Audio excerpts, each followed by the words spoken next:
Hi there, welcome to Posture Podiatry. My name is Daniel Gibbs. You may have stumbled across this in your searching, or you may have received a link to this video as a summary to one of the workshops I've presented. But today I'm talking to you about a very important bone that is often overlooked and often forgotten, the fibula.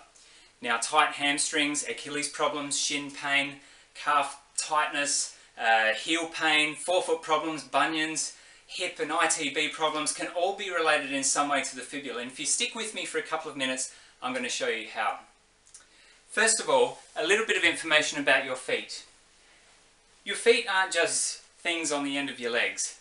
There are a quarter of the bones in the body down there in your feet, 33 joints, 130 ligaments in each foot.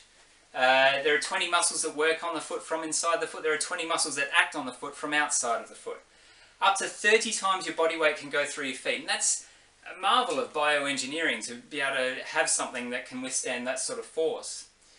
And you may be surprised to know that a person will walk in their lifetime the equivalent to 4 times around the earth. So it's very important to look after your feet. At Posture Podiatry, that's what we do. We look after people's feet and lower legs. We like to find different ways to help people function better and achieve the results that they need. So first of all, about the fibula. Larson's Embryology is a wonderful textbook that talks about the fibula in the development stage while the baby is developing inside the womb. That it's actually the extension of the biceps femoris tendon, that is the outside of the hamstring. As the limb bud grows and the leg becomes a leg, the hamstring muscle, which is attached to the outside of the ankle, grows with the limb bud, and as the bones develop, this long biceps femoris tendon becomes the fibula. So it's very important with anything to do with hamstring function to consider the fibula. The fibula is not really considered part of the knee complex, and at the ankle we only really refer to it as an attachment for ligaments. So there's something more that we need to discover about this bone. Just as you have 2 bones in your forearm that rotate around each other, which allow you to turn your wrist without turning your shoulder, so you have 2 bones in your lower leg that rotate around each other, which allows you to turn to rotate below the knee without loading up force through your knee and your hip. A muscle that attaches to the membrane that connects the fibula to the tibia is the Tibialis Posterior muscle. Now this muscle is very important because it attaches to 15 different attachment points under the base of the foot, and as it pulls like fingers to hold the foot in a much more stable position. During the gait cycle, as your foot hits the ground, pronates to absorb shock, it's then the Tibialis Posterior muscle that pulls the foot into a really good position to be able to push off from one step to the next. If that can't happen effectively, we can't get the propulsion we need, and we're going to start recruiting other muscles and other structures to be able to take the role instead. So this brings on to what muscles do. Muscles are protectors. They protect joints. Now, just like when you get food stuck in your teeth, it displaces your teeth joints, which are actually joints, by the thousandth of a millimetre. But it's enough to drive you insane. I've got to get the floss out and get that food out of my teeth. The same thing can happen in joints. If you get adhesions in your joints, or if they're not quite acting congruently, or they're not functioning appropriately, the muscles around go into a state of, we've got to protect these joints. And they can compensate and tighten around those joints.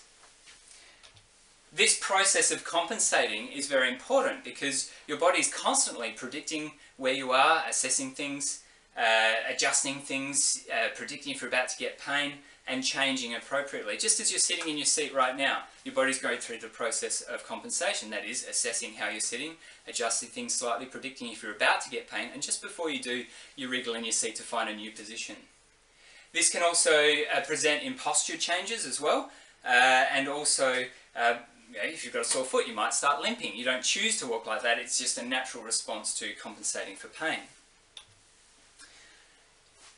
To feel your own fibula, just run your finger behind your hamstring and feel it where it connects below the knee. That will be the fibula head. It's quite sensitive because there's a lot of nerves around that area, but it's quite easy to find. You can also see the fibula on the outside of your ankle. Feeling the tibialis posterior muscle is also very important. It's situated behind the shin bone, and perhaps if you split your shin bone into thirds, it will be the middle third that is the great place to dig those thumbs in and press it. Have a feel right now. You'll see how sensitive it may feel. It's quite common that we see people with very sensitive tibialis posterior muscles. And often this is because the range of movement in the fibula has been restricted for some reason. And this muscle has to work so hard to work around this, which then affects your foot function and leads to other problems in your feet. So how is this relevant? Well, we've already touched on this, that being that it's the extension of the hamstring muscle, hips, pelvic position, lower back problems may result from something further down, which could be restriction in that fibular glide against the tibia. With recruitment of other muscles for, say, the tibialis posterior muscle that's not able to do the job it's able to, the calf muscles will recruit more than they should. We get Achilles problems. People who have frequent ankle sprains, twisting sports, those sorts of things where you have to go from here to there and it requires rotation below the knee. If you don't get good rotation between the tibia and the fibula, this can result in knee meniscus problems, issues with other things like that. Shin pain, this is a torsional problem through the tibia. Again, if we don't have the rotation effectively below the knee, this can create stress on the shin bone as well. Heel pain, forefoot problems. If we can't effectively propel, we've got bunions that can be an issue as a result of poor mechanics through the fibula, tibialis posterior, and the way that this all connects through here, altering the position of your forefoot as you push from one step to the next. So there are many conditions in the feet and lower legs that can be related in some way to this forgotten bone, the fibula. So what to look for with your clients, or even on your own. You can find and you can see if your fibula is moving nicely by simply in your seat turning your foot in and turning your foot out and seeing if they rotate evenly in and out below the leg. Now be careful that you're not just moving your foot to compensate for restricted movement in your lower leg. Feel below the knee and feel how this complex is rotating below the knee. Feel your, you could simply raise to your toes, and if your foot maintains a nice arch as you raise to your toes, then it's likely that the tibialis posterior is there and working.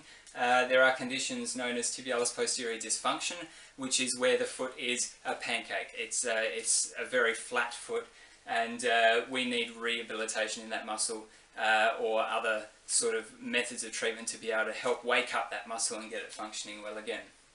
And another thing, your foot mobility. Just making sure that you can move your feet back and forward and around in circles and through those joints. Okay, now the practical stuff. Steps to improve the ability for your fibula to work effectively, improving the fibular mechanics. Step 1, massage. Condition those muscles. You can do that with foam rolling, you can massage your calves, you can use a PVC pipe, something like this, a bit of conduit, cut it up with a hacksaw and use it to massage those legs, especially the calf muscles.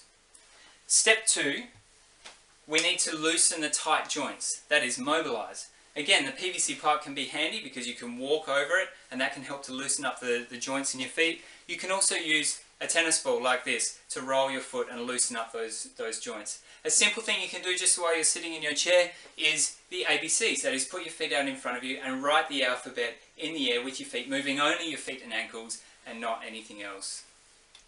Step 3, stretching. Increase the range of motion through your feet and ankles. You can do this with calf stretches. You can also feel the plantar fascia on the base of the foot. If you bend your toe back, you can feel that tight plantar fascia ligament underneath the base of the foot and stretch that as well. Again, there's a lot of conjecture about stretching and how beneficial it is, whether you're doing it statically or dynamically. I'm not talking about that so much as I am talking about using stretches to increase the range of motion through your joints.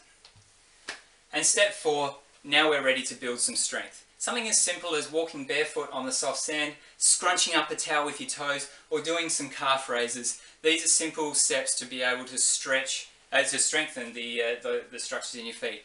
But remember, we can't really get to step 4 until we've done step 1, 2 and 3.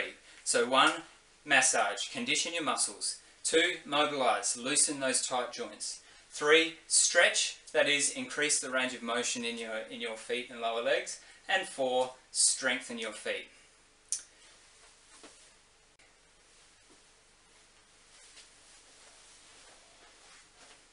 Okay, we're here in the treatment room, and I'm here with Bailey, and we're going to show you how to look at fibula movement. So, the first thing I look for, and it's quite easy to do this one, is with the knee flex and the foot up like so. I just ask you, Bailey, to turn your foot out, lovely, and turn your foot in. Okay, and what we're looking for is even movement out and in. Sometimes you'll find that the complex below here won't rotate, so look for that. If you're finding that it's not turning in, but it is turning out, then this gives you a bit of a clue as to what to look for next. While the knees bend like this, you can also feel the fibula head up here, keeping in mind it is quite tender because it's quite a neural area, and you're gliding back and forward and feeling how that fibula is moving against the tibia. Also, while you're here, you can run your fingers behind the tibia and feel tib post muscle, and often you may get a little wincing sign of pain from the patient when you do that. The final one is just here, the fibula at the end, and with the legs straight you can actually get a thumb and a finger and feel the glide of the fibula like so. So they're just some simple ways to test whether the fibula is actually moving the way we want it to, whether there's muscular problems with the tibialis posterior muscle, and whether the range of movement below the knee is sufficient or not. Thanks again for watching. The podiatrists at Posture Podiatry are committed to helping you find results for your body. We use advanced techniques to help you find effective relief.